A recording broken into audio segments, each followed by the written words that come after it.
All right, for this problem, we're given this equation for some conic section, 16x squared minus 24xy plus 9y squared minus 30x minus 40y equals 0.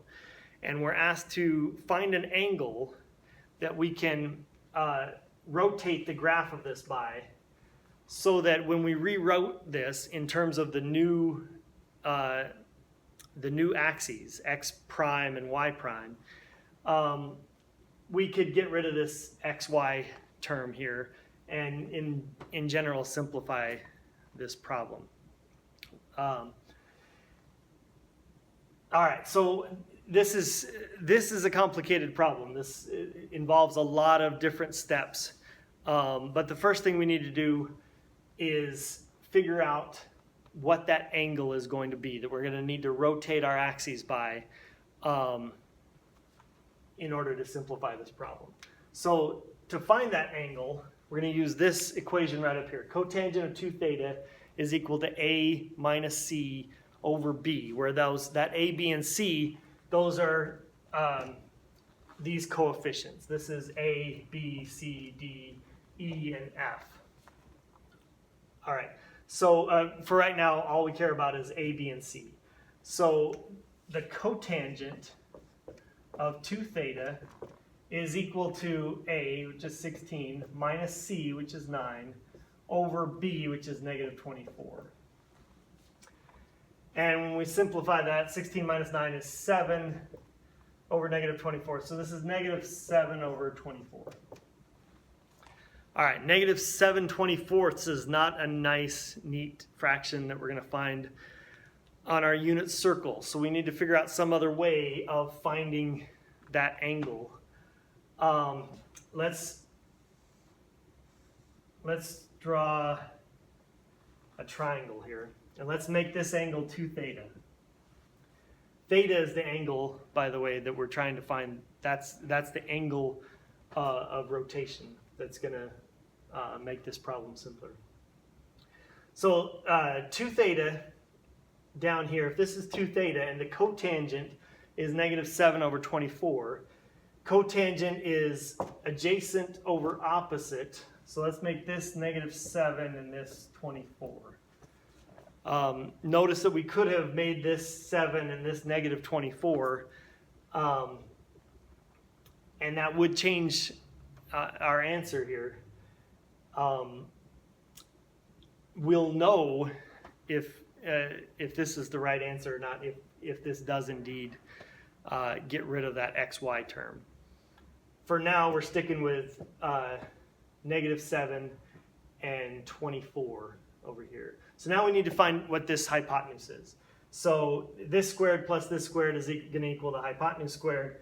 Negative 7 squared is 49, plus 24 squared is 576. And so that equals 625. And 625 squared is 25. So this hypotenuse is 25. All right.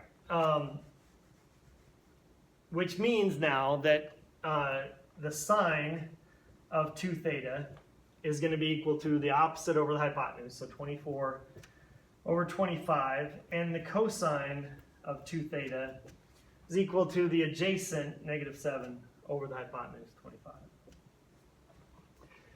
All right, again, these are not the fractions that you're going to find on a unit circle.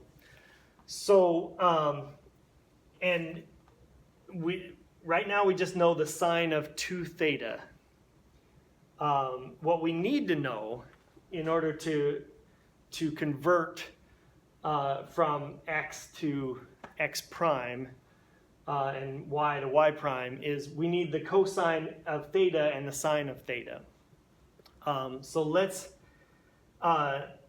since these aren't the nice neat fractions that we can just look on our unit circle, figure out what that angle is, and then divide that by 2, we're going to need to use our half angle identities here.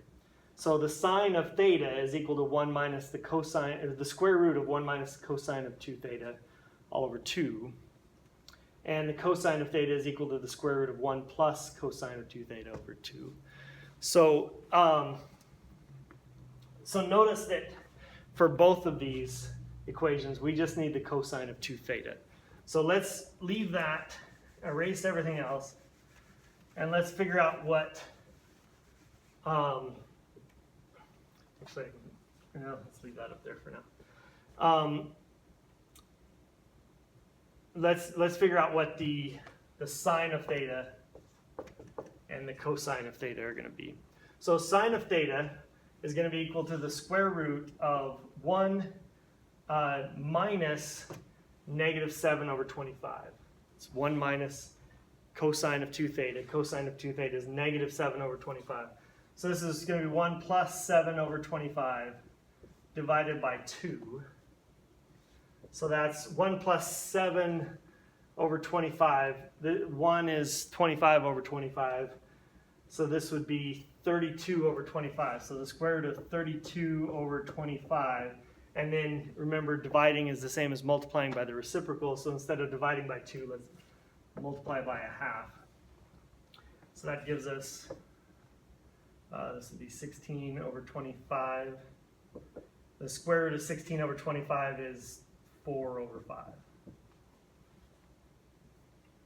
All right. And now the cosine. Cosine of theta is going to be the square root of 1 minus 7 over 25 divided by 2. 25 over 25 minus 7 over 25 is going to be 18. 18 over 25, and then we're multiplying that by 1/2. So that would be 9 over 25, which is 3. The square root of 9 25ths is 3/5. So the cosine of theta is 3/5. The sine of theta is 4/5. All right. So now let's plug those in to these two equations here to convert from x to x prime and from y to y prime. So let me just put kind of off to the side here that sine of theta equals 4/5 and cosine of theta is equal to 3/5. By the way, the first thing the problem asks us to do is find this angle. So the angle would just be, theta is going to be equal to the inverse sine of 4/5, whatever that is. I don't really care. Just finding this is what's going to get us to be able to rewrite this equation. So we get x is equal to x prime times the cosine of theta, which is 3/5, minus y prime times the sine of theta, which is 4/5.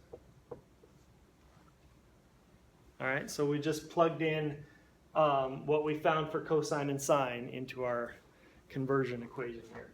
And y then is going to be x prime times the sine, which is 4/5, plus y prime times the cosine, which is 3/5.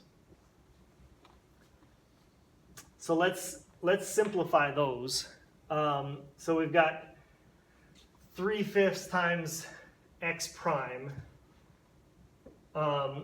minus 4/5 times y prime. So this is going to simplify. X is going to be, let's see, 3x prime minus 4y prime over 5. And hopefully you could follow me through that. This is 3x prime over 5 minus 4y prime over 5. And that simplifies to just this. And then y is going to be 4x prime plus 3y prime divided by 5. All right. So now we get to replace these x's and y's in this original equation with these and then simplify. And I know that so far this doesn't seem like it's getting any simpler, but it will in the end. And we will know that we're on the right track if this x and y completely goes away. Okay, so let's leave that there for a moment. We can erase this now, because what we're really interested in now is we've got a conversion here for a conversion equation to convert our x's into x primes and y primes. All right, so let's plug this in. So we get 16 times all of this. So 3x prime minus 4y prime over 5, and all of that is squared, minus 24 times 3x prime minus 4y prime over 5 times 4x prime plus 3y prime over 5. And I'm going to run out of board here. I'm just going to drop down to the next line here. This is continuing on the next line. We get plus 9 times y, which is 4x prime plus 3y prime over 5 squared, minus, and you know what? Let's just do that for right now. We'll tack on the rest of this in just a minute. But let's, for right now, as a matter of fact, I think I've got room here. If I just put plus 9 times 4x prime plus 3y prime over 5. Hopefully that fit in the shot. Okay, so now we're all in one line. We're just doing this part for right now. We'll get the rest of it here in a minute. But this is the part that we're really interested in, the x's and y's.